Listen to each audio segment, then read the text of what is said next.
हम आए यहाँ तुम्हारे लिए, अरे उठे भी वहाँ तुम्हारे लिए। सुभान अल्लाह बोलते हम आए यहाँ तुम्हारे लिए, अरे আমরা তো দুনিয়ায় এসেছি নবীর জন্য, উঠে भी वहाँ কিয়ামতের ময়দানে উঠবার নবীর জন্য। জোরে করে বলেন সাহাবায়ে কেরামদের মুনাফিকের বাচ্চা জান তো পেয়েছি নবীর জন্য, হায়াত পেয়েছি নবীর জন্য, মুসলমান হয়েছি নবীর জন্য, নবীর কদমে জান কুরবান করব। আফসোস কিসের, চলে গেলেন বদরের প্রান্তরে। আমার নবী সাহাবায়ে কেরাম ইয়া রাসূলুল্লাহ, অস্ত্র শস্ত্র তো তেমন নাই, কি করা যায়?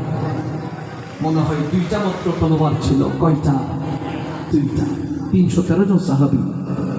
আমার নবী কয় সাহাবী তলোয়ার লাগবে নি?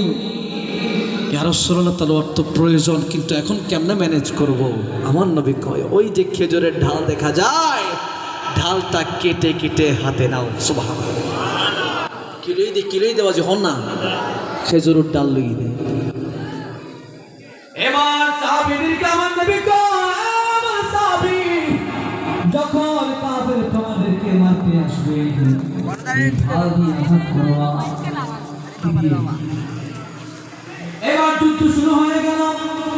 মুসলমানদের সংখ্যা মাত্র 313 জন, হয় কাফের বাচ্চা হাজারেরও অধিক। যুদ্ধ শুরু হয়ে গেল। সাহাবায়ে কেরাম রাসূল হাতে দিয়েছে খেজুর গাছের ঢাল।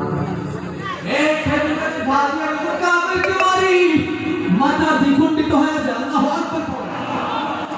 মুসলমানরা বিজয় পেয়ে যুদ্ধের পরে সাহাবায়ে কেরাম ওই খেজুর গাছের ঢাল দিয়ে পাতা কাটতে চায়, পাতা কাটে না।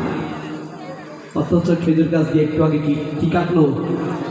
ওই যে কাফের বাচ্চাদেরকে কাটলো। কিন্তু যুদ্ধের পরে এই খেজুর গাছের ঢাল দিয়ে কি কাটে না? পাতাও কাটে। আমার নবী সাহাবায়ে কেরামদের কয় আমার সাহাবী, ইসলামের প্রথম যুদ্ধ হয়েছে, বিজয় লাভ করলাম, আল্লাহ দিয়েছে। একটু যুদ্ধের এক্সপেরিয়েন্স, অভিজ্ঞতা বলো। সাহাবায়ে কেরাম কয় ইয়া রাসূলুল্লাহ